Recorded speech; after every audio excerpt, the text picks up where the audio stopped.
พี่ลายอยากได้ไงวันเกิดนี่ได้มันเกิดเอลซ่าอยากได้วันเกิดเอลซ่านี่ฉด3 มืออันนี้เอาป้าไว้อันนี้ป้าไว้ก่อนคือเพิ่นอยากได้เค้กฮัลโหลอยากได้เค้กเอลซ่าเป็นเนาะการ์ตูนเอลซ่าดีป่าบุญบอลี่สายบุญชาวลีไทยบุญ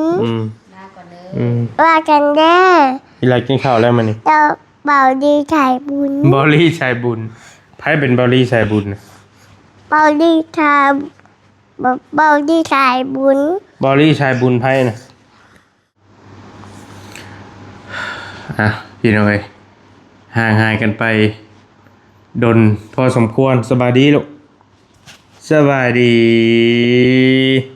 นี่ก็มาพ่อกับเฮากับบอลี่เนาะกับลูกสาวพี่น้องเอ้ยสบายดีเด้อพี่น้องสบายดีซ่องบอลี่สายบุญเนาะเป็นซ่องหลักของบอลี่พี่น้องเอ้ยก็ห่างหายกันไปเป็น2 เดือนกว่าพี่น้องเอ้ยเนาะที่บ่ได้ลงคลิปก็พอดีมื้อนี้กับบอลี่มีโอกาสดีก็เลยมานั่งกับลูกสาวมานั่งอัดคลิปเนาะพี่น้องเนาะแจ้งพี่แจ้งน้องแจ้ง FC บัดสุขุสุคนพี่น้องเอ้ยเนาะสำหรับช่องบอลี่ก็คือพี่น้องฮู้นั่นแหละช่องนี้มันถูกปิดอยู่พี่น้องเอ้ยเนาะและบอลี่ก็บ่ได้ลงคลิปไปเกือบสิฮอด3 เดือนแล้วเนาะแล้วบอลี่อยากมาแจ้งพี่แจ้งน้องว่าช่องนี้ช่องบอลี่ที่กำลังถ่ายอยู่ตอนนี้กำลังสิเปิดหรือว่ากำลังสิแก้ไขได้ประมาณอีกบ่กี่มื้อนี่แหละปลายเดือนนี่แหละพี่น้องเอ้ยเนาะมื้อนี้ก็เป็นวันที่23แล้วบอลี่ก็เลยได้ถือโอกาสดีมาแจ้งพี่แจ้งน้องแจ้ง FC พี่น้องเอ้ยบ่ทุกคนเนาะช่องบอลี่กำลังใกล้สิกลับมาแล้วพี่น้องเอ้ยใกล้สิกลับมาแล้วแต่ว่ายังอยู่ระหว่างการแก้ไขอยู่พี่น้องเอ้ยเนาะอีกบ่เกินอาทิตย์น่ะกำลังสิเตรียมหาทางแก้เพิ่นเพราะว่าเพิ่นสิครบกำหนดเพิ่นแล้วเพราะว่าเพิ่นถูกปิดการสร้างรายได้ช่องบอลี่หั่น3 เดือนหรือว่า90 มื้อนั่นเองเนาะนี่มันก็สิครบ3 เดือนแล้วพี่น้องเอ้ยเนาะเพิ่นสิให้กลับมาแล้วแต่ว่าก็กำลังแก้ไขอยู่บอลี่ก็กำลังหาไล่ลบคลิปลบอีหยังต่างๆอยู่นะพี่น้องเนาะ ติ๊งๆอย่าดื้อก็คือตอนนี้หั่นบอลี่ใช้ช่องนี้เป็นหลักนี่เหลืออยู่ช่องเดียวเนี่ยเหลืออยู่ช่องนี้บอลี่สายบุญ V2 เนาะบอลี่ใช้ช่องนี้เป็นหลักพี่น้องที่เป็นทับดีเลยโดยถ่ายคลิปอยู่ณปัจจุบันนี้แต่ก่อนบอลี่ก็ใช้ช่องนี้ช่องนี้พ่อน้องยูริชาแนลแต่ว่าช่องนี้ก็ถูกปิดไปเรียบร้อยถูกปิดคือกันกับช่องที่ถ่ายอยู่นี่แหละเนาะช่องพ่อน้องยูริปิดไปประมาณ 4-5 มื้อนี่แหละพี่น้องเนาะแล้ววันนี้แหละบอลี่ก็หันมาหรือว่าเปลี่ยนมาใช้ช่องนี้แทนช่องบอลี่สายบุญ V2 นะพี่น้องนะใช่อยู่เคลื่อนไหวในช่องนี้เป็นหลักเด้อพี่น้องเด้อมาได้ไหมน้ำพอลูกอยากมันจะช้าบอกพ่อลงบอกพ่อบอกเดี๋ยวมาบอกกันมามาอันนั่งลงมันเกิดเป็นปอนวันเกิดยูริมื้อใดมันเกิดชาแนลยูริจะมียังชาแนลอันนั้นบอกเจ้าดีมานั่งบอกเจ้าดีมานั่งลงมานั่งงานพังพอสิบ่นี่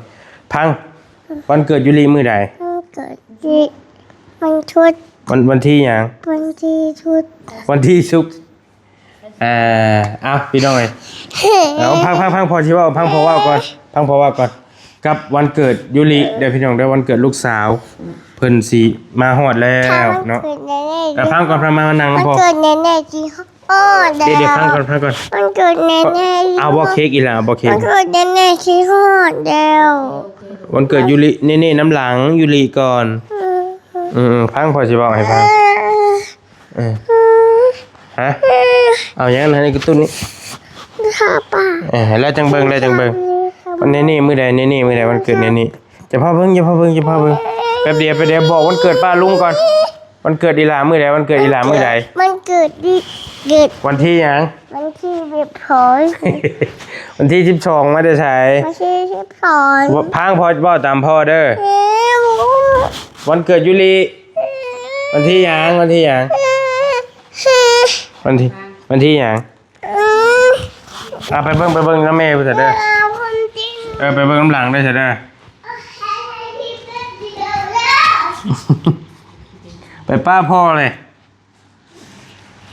ก็วันเกิดลูกสาวนะพี่น้องนะก็ถือโอกาสมาแจ้งป้าลุงเลยบอลีกะวันเกิดเพิ่นหันเป็นวันที่24มื้ออื่นมื้อฮื้อนี่แหละสิฮอดนี่พี่น้องถือกับวันศุกร์เนาะวันศุกร์วันที่มื้ออื่นตินี่เนาะมื้ออื่นเพราะว่ามื้อนี้ก็23แล้วตีไปเป็นวันที่23แล้วเป็นยังไงนี่นะเลยไปลินน้ำแม่ใกล้แม่ไปใกล้แม่บ่ลินใกล้แม่มันลินน้ำพ่อนี่ลินก็ขึ้นมานั่งจับดีขึ้นมานั่งพี่ป้าลุงบ่เห็นแล้วใส่แว่นก็ขึ้นมานั่งพี่วายมันพอใส่ให้มาอันสิฮักเลยลูกไอ้นี่นะเอาใส่ก่อนขึ้นมานั่งสิใส่ให้ขึ้นมานั่งก่อนเนี่ยแทงตาจะหน่อยมาขึ้นมานั่งจึงลืมวันที่24แล้วพี่น้องได้วันเกิดลูกสาวเป็นวันศุกร์มื้อนี้ก็เป็นวันที่23ถือว่าเป็นวันเกิดเพิ่นครบรอบ2ปี3ปีเนาะ3ปีน้องยูรีเป็นครบรอบ3ปีพี่น้องกับ FC กับโดยเอลซ่าโอเคบอลลี่กำลังไปสร้างเค้กให้เพิ่นอยู่เพิ่นว่าปีนี้ก็อยากจัดให้ลูกสาวนี่พี่น้องเพราะว่าปีกายนี่ก็บ่ได้จัดให้เพิ่นปีนี้ก็คืออยากจัดบ่อยากจัดขึ้นมานั่งน้ำพ่อพี่ลูกขึ้นมานั่งเทิงพี่แล้วถือว่าเป็นโอกาสดีนะก็ถือว่าจะจัดให้เพิ่นก่อนปีกายนี่ก็ปีกายนี่ก็ได้เป่าเค้กซื่อๆปีนี้ก็ว่าจะเชิญหมู่พวกแน่พี่น้องมานั่งรีดนั่งหัวน้ำกันฝนหวังว่าฝนสิบ่ตกบ่ลงเนาะเป็นวันที่24พอ FC ป้าลุงหลายคนเพิ่นก็แจ้งบาลีบอกบาลีอยู่ว่าฮอดมื้อฮอดยามก็บอกในเด้อว่าซั่นสิได้อวยพรสิได้แฮปปี้เบิร์ธเดย์ทางลูกสาวเพิ่นก็ครบ3ปีพี่น้องครบ3ปีเต็มเจนนี่ลูกบ่เตียงลูกหลานแล้วหั่นครบรอบ2ปีวันที่19ที่ผ่านมานี้ห่างมาประมาณ 2-3 มื้อเป็นวันที่24วันที่24ก็เป็นวันเกิดอันทางลูกสาวพี่น้องเนาะห่างกันเพิ่นเกิดเดือนเดียวกันเด้กับเจนนี่โดยไปได้จามาลินของลินนี่น้ำพรน่ะฮะพอจบคลิปได้ใช่เด้อฮะเอาบ่จบก็ขึ้นมาว่าน้ำพรน่ะแม่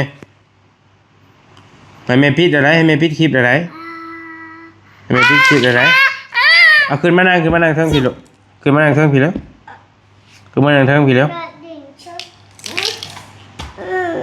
นั่งก่อนบ่พอดื้อคันดื้อแม่ปิดได้หรอกนั่งงามๆนั่งงามๆนั่งใช้แว่นอยู่ใช่มันฮักแล้วฮักแล้วอยากได้ยังพังพอถามอยากได้ยังวันเกิดอยู่ได้อยากได้ยังฮัลโหลได้ยินบ่พอ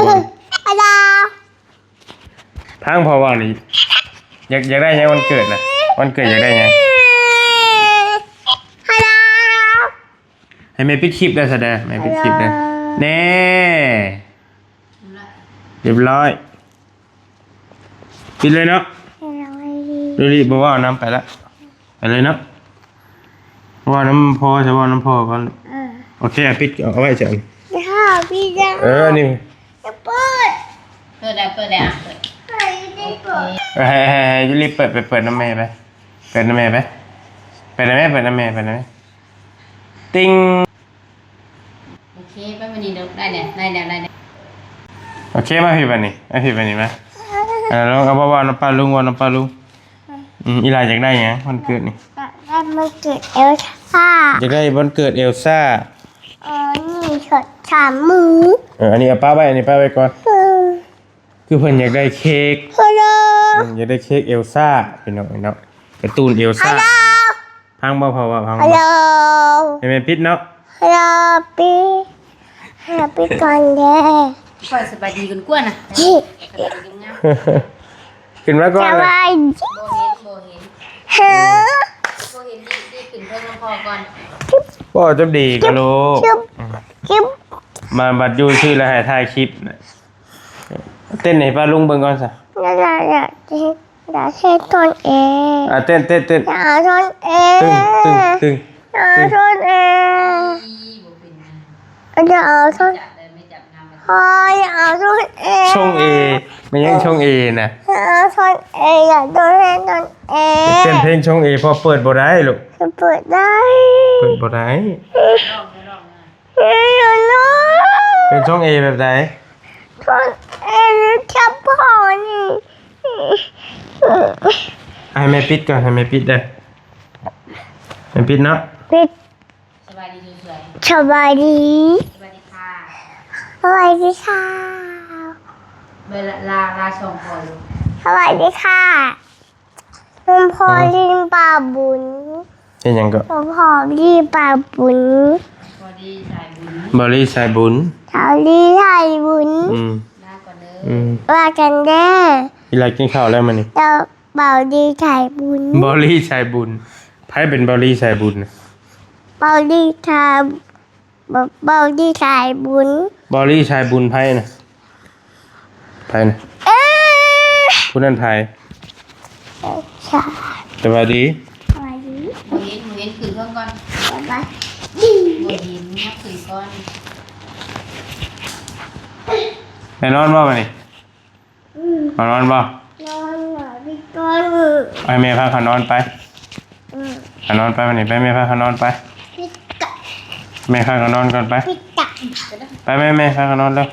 อะไรพูดกันสิ เดี๋ยวพอคุยกับป้าลุงก่อน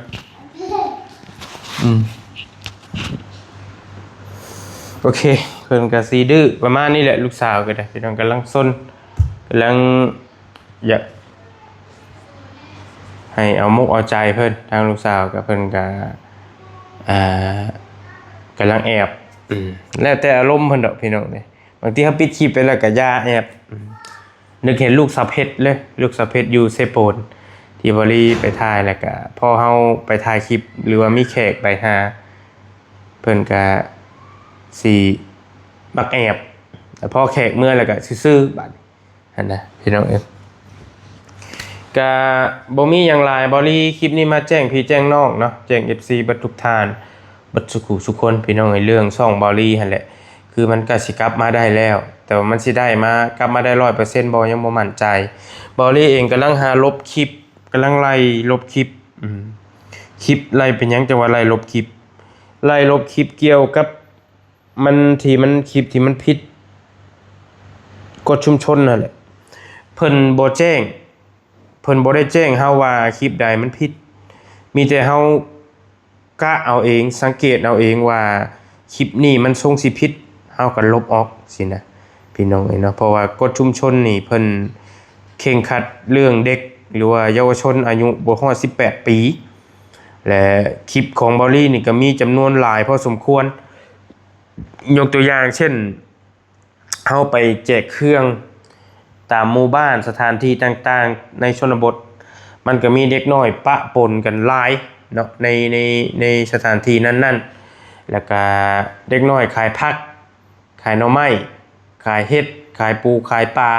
ตามถนนหนทางเฮาก็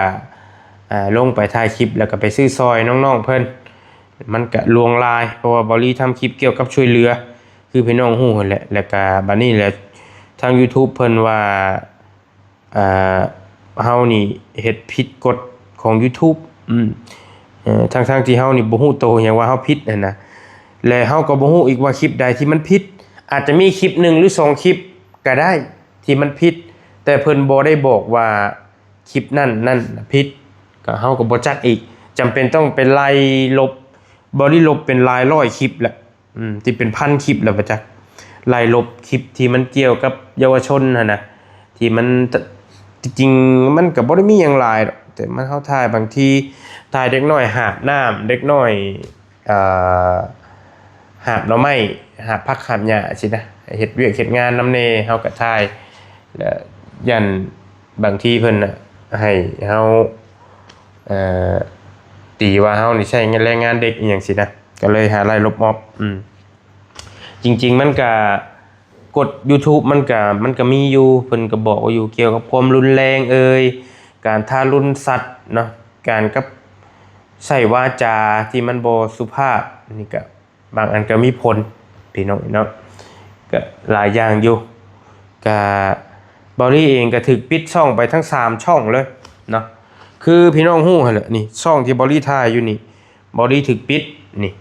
ช่องบอลี่สายบุญนี่ถูกปิดต่อมาเป็นช่องนี้นี่ช่องที่บอลี่ถูกปิดเนี่ยมันก็เนี่ยตัวใดบัดนี้คือยาวแท้บ่ได้เข้าดนละไม่ใช่เลย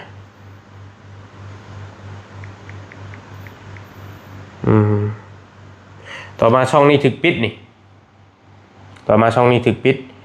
แล้วก็บอลี่ตั้งช่องใหม่ขึ้นมาอีกชื่อว่าช่องพ่อน้องยูริชาแนลนี่ตอนนี้ก็ถูกปิดไปอีกคือกันนี่ก็ได้พี่น้องเนาะ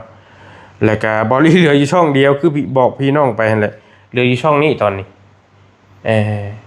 แล้วถ้าสมมุติว่าช่องนี้กลับมาได้ก็อาจจะใช้ควบคู่กับช่องนี้อาจจะเป็นช่องนี้เป็นช่องสำรองช่องนี้เป็นช่องหลักประมาณอีก 3-4 มื้อเด้อพี่น้องเด้อถ้ามันได้สิมาแจ้งพี่แจ้งน้องอีกเทื่อนึงว่าเป็นแนวใดประมาณนี้แหละพี่น้องเนาะบริกำลังหาล่างช่องดูกำลังหาไล่ลบคลิปต่างๆที่มันจะผิดกฎนั่นแหละเฮากำลังไล่ลบอยู่พี่น้องเนาะก็หลายคนโดนล่าสุดเบาเตียงก็โดนถูกปิดเพิ่นแจ้งมาแบบเดียวกับเบาลี่เลยว่าส่งเสริมเยาวชนให้ได้รับความสนใจที่บ่พึงประสงค์ต่อมาเป็นช่องเบาจิตอุทุมพรถูกปิดเนาะแจ้งมาแบบเดียวกันเลยต่อมาเป็นช่องเบาแก้วถูกปิดแล้วก็อีกหลายๆช่องที่อยู่ภาคเหนือเนี่ยเพิ่นก็ถูกปิดไปคือกันเนาะในทีมงานนี่ฮะก็มีแต่เบาลี่กับเบาเตียงที่โดนแล้วก็มีน้องเบาจิตแน่เบาแก้วแน่ที่เฮารู้จักกันนะเพิ่นถูกปิดแต่ว่าในทีมงานอีหลีน่ะนักๆเนี่ยก็มีแต่เบาลี่กับเบาเตียงนี่แหละถูกปิดแล้วก็ทั้งเบาบุญเบาจันเบาหยังต่างๆเบาเชียงยังบ่ทันโดนทางนั้นยังอยู่เบาย่าบ่หยังก็ยังใช้ได้อยู่ช่องเพิ่นนะแต่ว่าช่องเบาลี่นี่โดนแล้วพี่น้องเนาะไปบ่รอดจอดบ่ถึงส่งอุทธรณ์ยื่นอุทธรณ์ไปก็บ่ผ่านเฮ็ดอะไรก็บ่ผ่านเพิ่นก็ยังว่ายืนยันว่าเฮานี่ผิดมีแต่ให้รอ90วันแล้วให้แก้ไขช่องและกรอกสมัครไปใหม่เนาะพี่น้องเนาะยังบ่เคยเฮ็ดถ้าเบิ่งตัวจริงก่อนเบาลี่ก็ว่าสิได้หรือบ่ได้นะแต่ว่ามันก็ใกล้สิครบกำหนดแล้วมันได้2เดือนปลายแล้วพี่น้องเนาะเวลาก็ผ่านมาจักสิว่าไวจักสิว่าช้าก็ยังดีที่ว่าเบาลี่มีช่องสำรองใช่แต่ช่องนี้มันสิปิดการมองเห็นบ่ก็ฝากพี่ฝากน้องแน่นะพี่น้องเนาะบางทีช่อง YouTube ได้ยินเขาเจ้าว่ามันถึกอยากปิดการมองเห็นเพราะเฮาบ่ได้ลงคลิปดนแล้วก็มันอยากอืดว่าซั่นนะยังไงก็ฝากพี่ฝากน้องนี่เด้อพี่น้องเด้อบอลี่มาแจ้งพี่แจ้งน้องซันนี่แหละจังใดก็งานวันเกิดวันลูกสาววันที่24ที่จะฮอดนี้เนาะพี่น้องคนใดอยู่ใกล้อยู่ไกลหรือว่ามีโอกาสก็มาลิ้นมาเที่ยวหากันเด้อบอลี่อยู่บ้านนี่แหละนะพี่น้องเนาะอยู่บ้านโคกใหญ่เมืองอุทุมพรแขวงสวรรณเขตสิจัดงานนะพี่น้องเนาะหรือว่าพี่น้องคนใดมาบ่ได้ก็ส่งข้อความมาทักทายกันนี่เด้อพี่น้องเด้ออยู่ดีมีแฮงสบายดีขอขอบใจหลายๆที่ติดตามทางบอลี่โดยตลอดมาและก็ทีมงานฝากในเด้อพี่น้องจังใดก็ฝากช่องเก่าช่องเดิมเนี่ยยังบ่ได้ปะบ่ได้ทิ่มยังหักเพลงพี่น้องคือเก่าทั้ง300,000กว่าคนสวัสดีพี่น้องบ๊ายบาย